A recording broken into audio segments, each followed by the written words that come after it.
사기, 가격 조작, 자금 세탁 등의 이 계획은 주로 비트파이넥스와 테더의 두 기업을 통해 이루어졌다.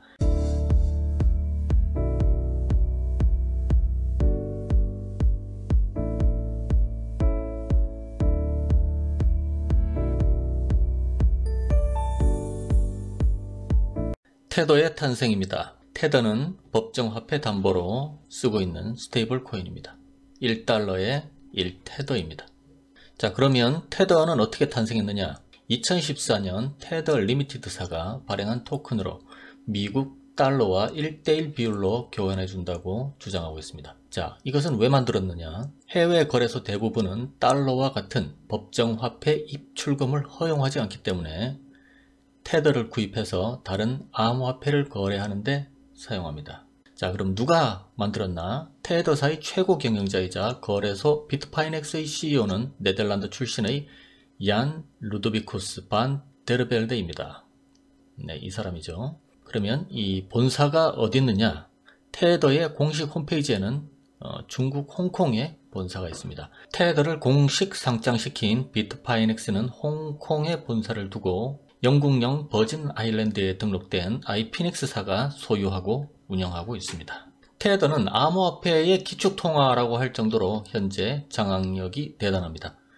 전 세계에서 거래량이 가장 많은 암호화폐는 비트코인이 아닌 테더입니다. 현재 모든 거래상의 거의 4분의 3을 차지하고 있습니다.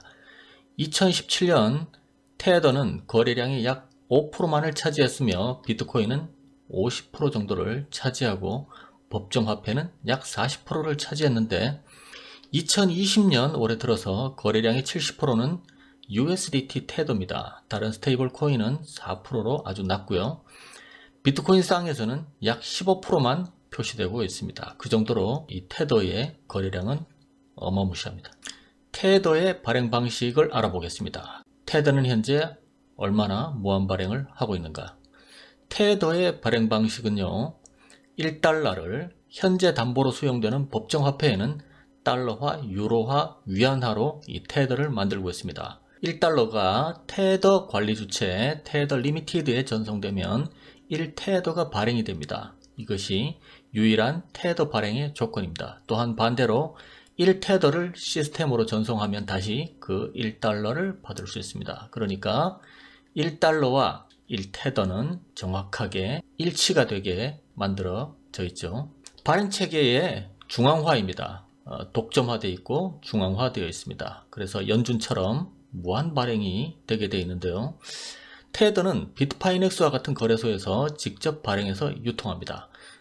이것이야말로 중앙에서 토큰의 수요와 공급을 조절하기 때문에 가치의 자유로운 이동은 가능해졌지만 여전히 중개인을 신뢰해야만 합니다. 이 때문에 2017년 말 거래소 비트파이넥스가 테더를 의도적으로 대량 발행해서 시장에 유입시키고 비트코인 가격을 조작해서 투자자가 테더를 높은 가격에 매수하도록 유도하고 달러로 자금을 세탁했다는 의혹을 받기도 했습니다. 다음은 중국과 테더입니다.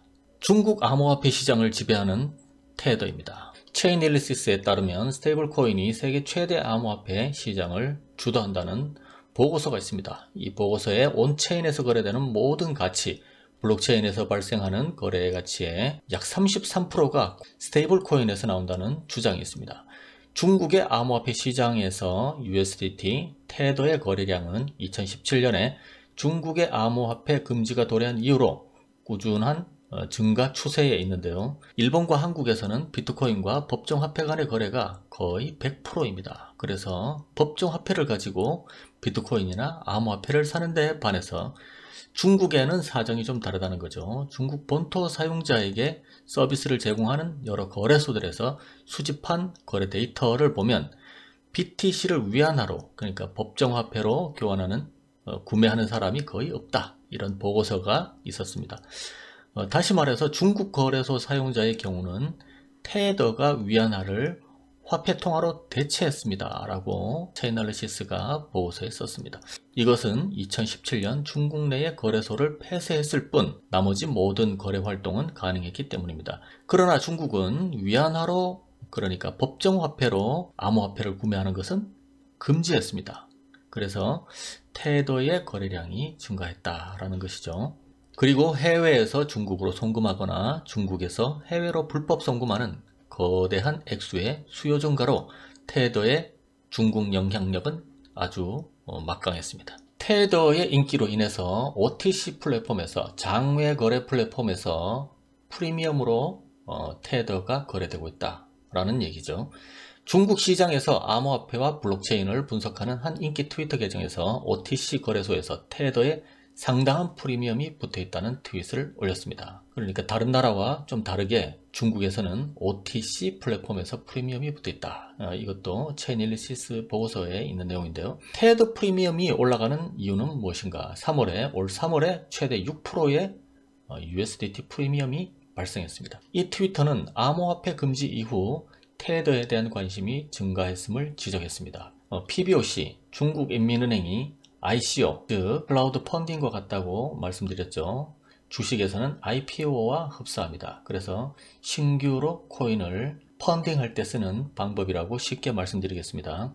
그래서 중국인민은행이 ICO 교환 금지 이후, 그러니까 ICO가 교환 금지되면 새로운 코인들을 쉽게 구매할 수가 없습니다. 그래서 중국에서 암호화폐를 구매하는 가장 편리한 방법은 먼저 OTC 장외 거래를 이용해서 테더와 같은 안정적인 코인을 구매한 다음에 거래소에서 원하는 암호화폐로 거래하는 방법이 있습니다. 중국 암호화폐 시장에서 USDT 사용이 계속되는 것은, 테더 사용이 계속되는 것은 지난 6월 바이낸스 리서치가 발표한 결과에도 반영되었습니다. 모든 스테이블 코인 중에서 테더는 동아시아에서 가장 인기가 있으며 이 지역 주소로 전송되는 모든 스테이블 코인 가치의 93%를 차지한다고 보고서는 밝혔습니다. 블룸버그는 또한 이 지역의 거래소가 옵션 및 선물 거래를 지배하고 있으며 전 세계적으로 23억 6천만 계약 중 거의 90%가 거래되고 있다고 보고되었습니다. 그래서 테더는 동아시아, 결국 중국을 중심으로 한 홍콩에서 가장 인기가 있다라는 얘기죠. 그래서 중국을 중심으로 한 홍콩 시장이 스테이블 코인의 거의 93%를 지금 소화하고 있다라는 것이죠. 그리고 옵션 및 선물 거래, 이 파생 상품 거래도 이 지역이 거의 90%로 장악을 하고 있다라는 것입니다. 2020년 7월 7일 테더 시가총액 100억 달러 돌파 원동력은 중국 투자자들이라고 밝혔습니다. 그만큼 이 테더의 이 거래는 거의 중국이 이끌고 있다 라고 보시면 되겠습니다. 미국에서 밀려난 테더, 홍콩에서 주름 잡다. 미국은 이미 테더가 불법이었습니다. 미국은 이미 법적으로 자국 내에서 테더를 거래하는 것은 법률로 금지하고 있었습니다. 그래서 테더를 보증할 수 있는 달러 보유은행을 미국 은행에 입금하지 못하고 바하마에 있는 셀텍 은행에 보증금을 보유하고 있습니다. 나중에 말씀드릴 것이지만 테더의 가장 큰 문제는 있다고 말만 하고 그만큼 있지 않다는 것이죠. 미국에서 밀려난 테더가 홍콩에서 자리를 잡았는데요. 다수의 미국계 거래소가 홍콩에 본사를 두고 있는 것은 미국의 규제 때문이다 라고 저는 보고 있습니다. 일반 거래보다 암호화폐의 파생상품 거래량은 엄청난데 아시아 거래소가 방금 전에 말씀드렸다시피 95%를 차지하고 있어서 아시아 본사는 매우 중요합니다. 거기에 중국 본토에 엄청난 수요가 있어서 홍콩은 지리적, 법률적으로 매우 중요한 위치를 차지하고 있습니다. 그러나 근래 들어 홍콩을 압박하고 있는 중국을 한번 보시겠습니다. 중국의 CBDC 출시와 더불어서 민간 화폐를 규제하고 있는 움직임이 보이고 있습니다. 사기, 가격 조작, 자금 세탁 등의 이 계획은 주로 비트파이넥스와 테더의 두 기업을 통해 이루어졌다. 중국은 국가 디지털 화폐 DCP, 디지털 커런시 일렉트로닉 페이먼트 출시와 더불어 민간 디지털 화폐의 규제를 단행하고 있습니다. 중국의 CBDC 발행의 궁극적인 목표는 달러 지배하에 세계 화폐 시장을 장악하려는 큰 그림이 있다고 볼 수 있습니다. 디지털 화폐의 황제 테더는 중국 디지털 화폐에는 눈에 가시일 수 있습니다. 이것은 중국의 정부 화폐가 미국에서 날라온 민관 화폐 테더에 대한 견제가 될 수 있습니다. 홍콩의 국가보안법으로 인해서 많은 자본들이 테더로 이동을 하고 있죠. 6월 30일 홍콩의 국가보안법은 중국 공산당에 반대하는 개인이나 단체의 재산을 몰수하게 되어 있습니다. 그래서 홍콩의 많은 자산이 지금 테더로 이동하고 있는데요. 서구의 장외 거래 데스크에서는 BTC와 이더리움 거래가 80%, 그리고 스테이블 코인 거래가 20% 정도밖에 되지 않습니다. 그러나 아시아의 장외 거래 데스크에서는 이 비율이 완전 반대로 테더와 USDC, TUSD를 훨씬 더 많이 거래합니다. 그래서 이 세 가지가 전부 다 스테이블 코인이죠. 그리고 문제는 홍콩이 중국 땅이라는 것입니다. 그래서 홍콩의 지배권을 장악하려는 중국의 강도 높은 압박은 미국과 중국 본토에서 밀려난 많은 주요 암호화폐 거래소들의 골칫거리로 떠올랐습니다. 이미 중국에 선전포고가 있어 홍콩에 본사를 둔 많은 거래소는 떠나야 합니다. 많은 수익을 보장했던 중국 마켓이 홍콩에서 문을 닫을 처지에 놓였습니다. 이미 중국에서는 홍콩을 암호화폐 규제지역으로 이미 선포를 한 상태죠. 다음은 테더의 심각성입니다. 테더는 안전한가? 이 문제는 이 보증의 보증인데요. 한번 보시겠습니다.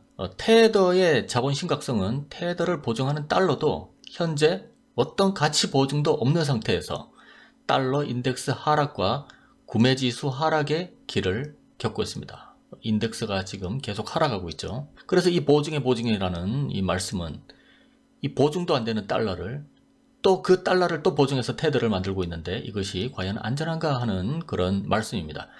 테더를 보증하는 달러는 현재 바하마의 델틱 은행에 입금되어 있습니다. 그러나 테더는 회계 감사를 받지 않고 있어 그곳에 실제로 돈이 100% 입금되어 있는지는 우리는 알 수 없습니다. 우리는 늘 이런 식으로 그들의 농간에 노출되어 있다는 것이죠. 그리고 테더와 범죄의 가능성, 그리고 테더와 범죄입니다. 테더는 미국 재무부 산하 금융범죄 단속 네트워크, 핀센이라고 하죠. 여기에 정식 등록돼 있다고 밝혔습니다. 등록하라고 했죠, 핀센에서.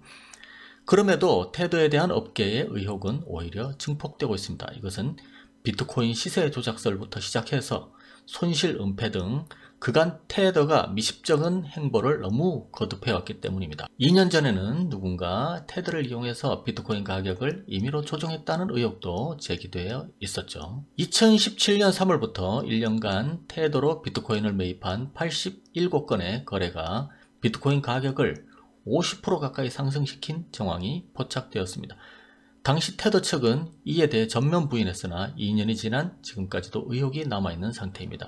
이와 더불어서 테더의 달러 준비금이 충분하지 않다는 의심이 수차례 나오는데도 테더 측은 반박 증거를 내놓지 않고 있어 업계가 여전히 불안해하고 있다는 것입니다. 테더의 범죄인데요. 비트파이넥스 8억 5천만 달러 손실 은폐는 많이 알고들 계시죠. 약 1조 원이 되는 돈이 지금 사라졌습니다. 테더가 뉴욕 검찰과 1년 넘게 법적 공방을 진행하고 있다는 점도 불신을 키우고 있는데요. 이 사건은 아직 법적 공방이 끝나지 않고 있습니다. 2019년 4월 뉴욕 검찰은 비트파이넥스에서 발생한 8억 5천만 달러 손실을 은폐하기 위해 테더 준비금을 임의로 사용한 혐의로 이들을 기소했습니다. 테더 측은 검찰의 주장과 달리 해당 금액은 안전하게 보호되고 있다고 반박하며 뉴욕 대법원에 이의 제기를 했고 대법원은 이를 받아들여 관련 증거 자료를 제출하라고 요구했습니다. 지난 9월에 뉴욕 검찰이 당시에 금융정보를 담은 보고서를 2개월 내 제출할 것을 테더 측에 요구했지만 테더는 검찰이 요구한 내용이 턱없이 광범위하다며 강하게 반발하고 있습니다. 단기간 내 양측이 입장차를 좁히기는 어려운 전망입니다. 특히 주목할 만한 점은 이번 결정으로 테더가 정상적 기업 활동 범위 안에서는 자사의 스테이블 코인 예치금을 투자를 포함한 활동에 사용할 수 있게 되었다는 점입니다. 그러니까 정상적 기업 활동 범위 안에서는 사용할 수 있다. 테더는 그동안 자사의 예치금을 투자 목적으로 사용했다고 주장하면서도 구체적인 투자처가 어디인지는 공개하지 않았습니다.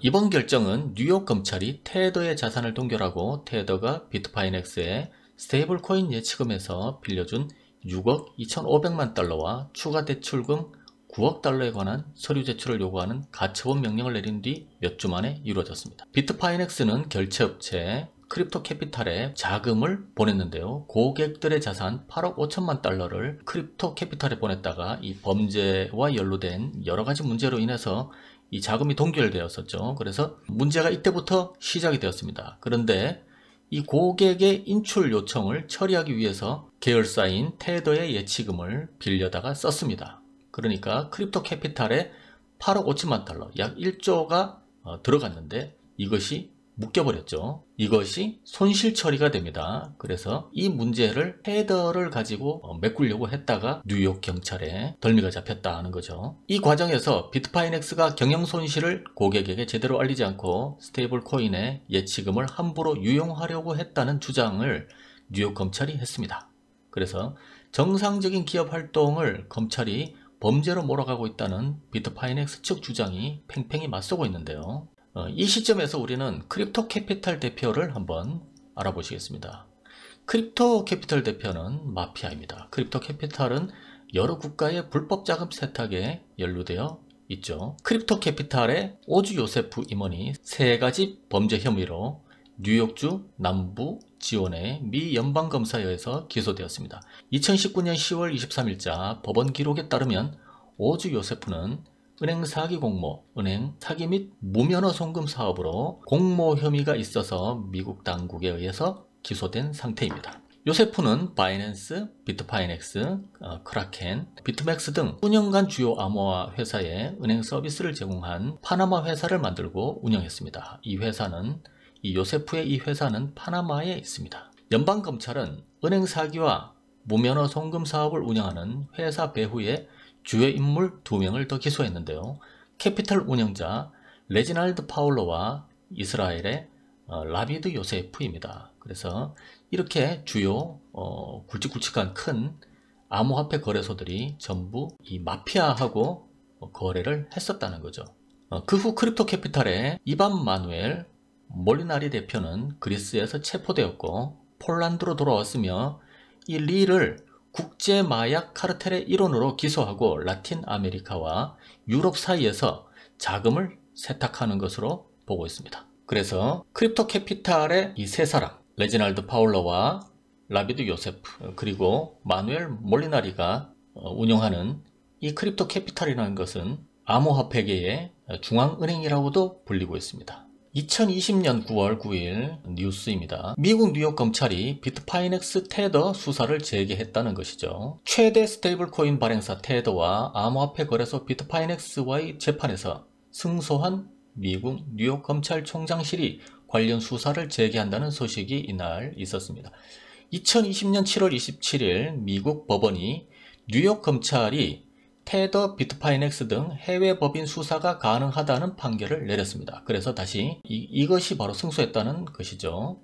그래서 다시 재판을 열게 되었다. 그래서 다시 한번 비트파이넥스와 테더를 제대로 한번 수사해 보겠다 라고 하는 뉴욕 연방경찰의 단호한 의지가 불타오르고 있습니다. 연방경찰은 레지날드 파울러가 암호화폐 산업의 중심에 있는 막대한 자금 세탁 작업의 핵심원이라고 밝혔습니다. 그리고 이들은 $100짜리 위조 지폐도 만들고 있다가 잡혔죠. 업계는 이번 판결이 스테이블 코인에 매우 중요한 미국 증권거래위원회 입장과 관련 규제 수립에 엄청난 영향을 미칠 수 있다고 보고 있습니다. 그래서 이번 판결이 이런 SEC의 매우 중요한 판결 자료가 될 것이다 라고 생각하고 있습니다. 그리고 2020년 8월 28일의 기사인데요. 비트파이넥스 사건의 용의자 레지날드 파울러가 수십 개의 세계 최고의 은행 계좌를 보유하고 있다. 파울러는 파이넥스 사건과는 별개로 암호화폐 쪽과는 또 별개로 전 세계 60개 은행 계좌에 보관된 3억 5천만 달러에 접근할 수 있다라는 것이죠. 레지날드 파울러의 은행 계좌 56개는 이렇게 큰 은행들이 많습니다. 필리핀 제도은행도 있고요. 캐네디안 임페리얼 뱅크 오브 커머스도 있고요. 카이샤 은행도 있고 시티뱅크, 도이치뱅크 기업은행, HSBC, JP모건 체이스, 산탄데르 영국, 선트러스트 웰스파고 뭐 이런 데가 있습니다. 이 사람이 바로 레지날드 파울러입니다. 그리고 이 차명 계좌로는 이렇게 여러가지 은행들이 있습니다. 한번 보시고요. 이 은행들은 56개에서 이 대표적인 은행들입니다. 이 크립토 캐피탈의 역사가 있습니다. 파나마에 있는데요. 이 파나마는 파나마 페이퍼가 있을 정도로 매우 유명한 조세 회피처죠. 2013년 파나마의 금융회사 브록스 투자사가 3만 BTC의 IPO를 단행합니다. 그 IPO는 아까 말씀드린 것처럼 클라우드 펀딩이죠. 3만 BTC를 모금을 해서 회사를 만들었다는 얘기죠. 헤브룩은 비트코인 관련 IPO를 전문으로 했던 회사입니다. 그리고 비트코인을 기반으로 한 인기 도박 사이트인 에릭 부이스의 사토시 디스를 위해서 비트코인 증권거래소 MPEX의 공모주 주식을 파는 펀드도 갖고 있었습니다. 사토시 디스는 미국 증권거래위원회 SEC에 미등록 보안 문제로 35,000달러의 벌금을 지불한 적도 있던 회사입니다. 이 헤브룩 투자사는 2015년 네오앤비라는 금융사기업체 IPO를 진행한 적도 있었는데요. 2015년 10월 헤브룩 투자사는 에릭 부이스가 설립한 암호회사 거래소 코인 어펄트와 크립토 캐피탈이 통합되었다고 밝혔습니다. 그래서 크립토 캐피탈은 이후 스위스에 기반을 둔 글로벌 트레이스 솔루션에 인수되었는데요. 글로벌 트레이드 솔루션은 원래 세마콘 에이지 소프트웨어 엔지니어링이라는 관리 및 컨설팅 회사였으며 2018년 11월 회사 이름이 바뀌었고 파나마 등록 서류에 이반 마누엘 몰리나리라는 이름이 처음 나타나게 됩니다. 이 사람은 그리스에서 체포된 이 운영자죠. 그래서 이런 그 파나마에서 이루어졌던 역사들도 보면 아주 구린 단면이 상당히 많은 그런 회사라고 볼 수 있겠습니다. 암호화폐 거래소 중 상당수가 조세 회피처에 본사를 두거나 있었던 적이 있었습니다. 이렇게 OECD 조세 회피지 블랙리스트가 있는데요. 국제적으로 인정받고 있는 세금 기준을 약속했지만 이행이 충분하지 않는 국가입니다. 그래서 여기 보면 바하마도 있고 세계 최초의 CBDC를 발행했던 이 국가죠. 바하마 섬나라 국가. 그리고 그 비트파이넥스의 모회사 아이피닉스가 있었던 영국령 버진 아일랜드. 참고로 국내 기업 조세 회피처별 요괴법인 수가 싱가포르가 146개로 가장 많았는데요. 이렇게 SK나 삼성전자, 이렇게 현대자동차 이런 곳에서도 조세 회피처를 만들어 두고 있다는 것이죠. 그리고 여기 파나마가 크립토 캐피탈이 파나마에 있다는 거죠. 그리고 싱가포르이 146개사로 상당히 조세 회피처로 각광을 받고 있었는데요. 여기에 바이빗 등 중국계 거래소가 상당히 싱가포르에 또 많이 포진하고 있고, 떠오르는 그 조세 회피처 몰타, 암호화폐계의 천국이죠. 여기에 또 바이낸스, 비트파이넥스, OKX 이런 등등의 회사들이 많이 몰려있다. 비트렉스는 몰타에서 유럽의 리히텐슈타인으로 본사를 옮겼습니다. 파울러는 현재 암호화폐를 매도한 금액 500만 달러의 보석금을 내고 애리조나주 챈들러에 거주하고 있습니다. 그의 재판은 2021년 1월로 설정이 되어 있는데요. 다음 달이네요. 결론적으로 비트파이넥스 거래소에서 마피아 은행 크립토 캐피탈로 고객의 돈을 입금을 하고 태도로 돌려막기 하다가 뉴욕 검찰에 기소되었다는 것이 이 사건의 핵심입니다. 그래서 여기에서 보면 고객과 기업 자금이 섞여 있는데요. 이 사건은 아직 진행 중이라고 아까도 말씀드렸습니다. 폴란드에서는 이반 마누엘 몰리나리 운영자죠. 그 크립토 캐피탈 운영자. 이 사람은 국제 마약 카르텔의 일원이며 비트파이넥스를 사용하여 현금을 세탁한 혐의로 기소되었다고 폴란드 측에서 이렇게 얘기한 거죠. 그러니까 폴란드 측에서는 이 사람의 범죄 사실이 뭐냐? 이 사람이 국제 마약 카르텔 일원인데 비트파이넥스를 사용해서 현금을 세탁한 혐의로 기소되었다는 것이죠. 아직 우리는 이 내용에 대해서 다 알지를 못합니다. 그러나 폴란드에서는 이렇게 보고 있다는 내용입니다. 그래서 비트파이넥스와 테더는 범죄 집단이다. 이렇게 파이낸셜 타임즈에서 2019년 10월 8일에 나온 기사가 있습니다. 벨 프리드만과 케일 로키 변호사들의 테더와 비트파이넥스의 집단 소송이 있었는데요. 이 내용이 무엇이냐? 이것은 암호화폐를 이용하여서 투자자들을 속이고 시장을 조작하고 불법 수익을 숨기는 데 이용했던 정교한 계획에 관한 것이다. 사기, 가격 조작, 자금 세탁 등의 이 계획은 주로 비트파이넥스와 테더의 두 기업을 통해 이루어졌다.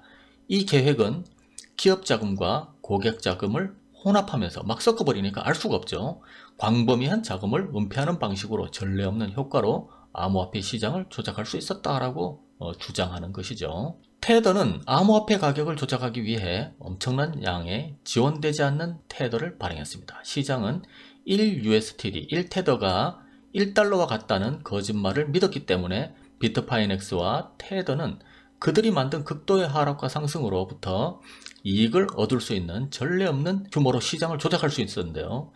그들은 그런 힘을 가졌고 실제 조작을 했습니다. 미국 뉴욕의 검찰총장실에서는 테더의 준비금은 74%에 불과하다라고 밝혔는데요. 비트파이넥스와 테더는 이것을 인정했습니다. 아직도 우리는 이것을 무감각하게 받아들이고 있으며 아무 의심 없이 현재도 지나가고 있습니다.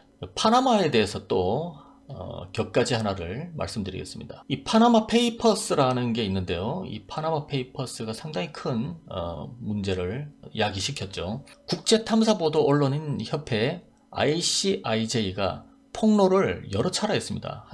제가 알기로는 한 4-5차례 했는데 이것 모두가 엄청난 핵폭탄급이었죠. 이 ICIJ가 폭로한 파나마 최대 로펌 모색 폰세카가 보유한 약 1150만 건의 비밀 문서, 이것이 바로 파나마 페이퍼스입니다. 그래서 이 회사도 어디 있느냐? 파나마에 있습니다. 그러니까 크립토 캐피탈도 파나마에 있죠. 이 파나마 문제의 파나마입니다. 파나마 문건에는 21만 4천여 개의 역외 회사에 대한 정보도 포함되어 있다. 이 역외 회사라는 게 조세 회피에 대한 얘기죠. 파나마 문건에는 정부 고위관료, 유명인 등 전 세계 부유층이 어떻게 세무조사를 피해서 재산을 은닉했는지에 대한 정보가 포함되어 있습니다. 여기 간단한 나라별 굵직굵직한 것만 몇 개 말씀드리겠습니다. 아이슬란드에서는 총리와 그의 아내가 직접적으로 연관되었다고 드러나서 큰 충격을 주었고요. 중국은 최고 지도자 시진핑의 친인척이 연루되어 있는 만큼 이미 언론이 통제가 되어 있습니다. 시진핑뿐만 아니라 최소 8명의 전 현직 지도부의 친족이 포함 마오쩌둥, 후야오방까지 서열 5위인 류인상 공산당 상무위원의 며느리, 서열 7위인 장가오리 부총리의 사위가 파나마 페이퍼에 연루되어 있습니다. 러시아에서는 블라디미르 푸틴의 절친이자 장녀의 대부이기도 한 세이게이 로두긴의 명의로 그에게 돈을 탈세한 것으로 밝혀지기도 했고요. 미국 기준 2016년 5월 14일 도널드 트럼프의 이름이 문건에 포함된 32개의 기업과 연관이 되어 있습니다. 영국은행과 나이젤 코이가 북한의 핵무기 개발 프로그램 및 무기거래 활성화를 위한 목적으로 비자금을 조성하는 등등의 엄청난 내용들이 이 파나마 페이퍼스의 내용들이었죠. 그리고 얼마 전에 터졌던 올해 9월 20일에 터졌던 핀센 보고서가 있습니다. 또 마찬가지입니다. 국제탐사보도 언론인 협회 ICIJ가 터뜨렸죠. 2020년 9월 20일에 공개가 되었는데요. 금융범죄 단속 네트워크 핀센, 미국의 핀센이 1999년부터 2017년까지 여러 글로벌 금융기관에서 발생한 2조 달러 이상의 의심스러운 금융거래 20만 개 이상을 조사했던 내용이 유출되었습니다. 그래서 이 내용들도 몇 가지 보겠습니다.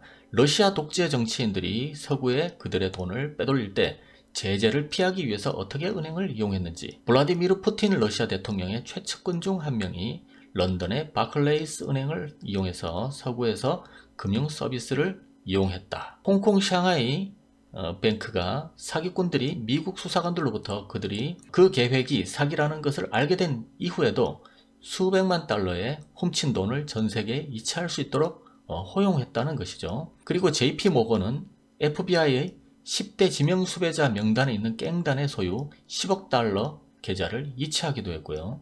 3,000개 이상의 영국 기업들이 핀센 파일에 이름을 올려서 다른 어떤 나라보다 더 많았던 내용도 있고요. 이 3,000개 이상이니까 엄청난 구질구질한 내용들이 많았겠죠. 그리고 도이체방크 조직화된 범죄 테러리스트 마약 밀매자들을 위해서 이 도이체방크가 돈 세탁을 해줬다. 그리고 스탠다드 차타드는 요르단은행의 고객 계좌가 테러 자금 지원에 사용된 후 10년 넘게 아랍은행으로 현금 이체를 했다는 것이죠. 이런 것들이 뭐 더 많은 자료들은 여기에 엄청나게 있다는 것이죠. 우리나라 정책에도 있습니다. 이 핀셈 보고서의 문제는요, 암호화폐가 연루되어 있다는 것인데요. 암호화폐가 연루되어 있다는 것입니다. 이 폰지 회사로 유명한 원코인의 자금 세탁을 포착했는데요. 멜론은행이 연루되어 있습니다. 이것 외에도 여러 차례의 그 암호화폐 관련 중국과 베트남, 스위스, 러시아, 싱가포르 등의 그 금융회사에서 비트코인을 이용한 자금 세탁이 밝혀졌습니다. 그래서 이런 문제들 때문에 이 사건 이후로, 이 핀셈 보고서 사건 이후로 세계 각국에서 암호화폐 규제가 거세지고 있다는 이 보도가 많이 나오고 있습니다. 그래서 테더의 문제입니다. 다시 테더의 문제로 돌아와서, 테더는 지불보증금이 확인되지 않는 상태에서 중앙집권식 화폐 발행권을 남발하고 있습니다. 달러하고 비슷하죠. 몇 차례 보고서에서 테더가 비트코인 가격 조작의 주범이라고 하는 것은 비트코인 가격의 상승과 하락에 늘 테더가 존재한다는 사실입니다. 그래서 늘 잊을만 하면 그가 찾아온다는 사실이죠. 그 테더죠. 잊을만 하면 찾아오는 테더의 진실. 이것은 비트코인 버블의 생성과 비트코인 버블의 붕괴에 가장 큰 영향력을 미치고 있다는 것입니다. 누가? 테더죠. 그래서 테더는 언제나 비트코인을 펌핑시킬 수 있는 막강한 발행량을 자랑하고 있으며, 반대로 버블 붕괴를 일으킬 수 있는 수많은 위협적인 문제를 늘 보유하고 있다는 사실을 우리는 인지해야 합니다. 미국에서 밀려나 중국에 빌붙어 있던 마피아 토큰, 이제 중국에서도 퇴출되게 되었습니다.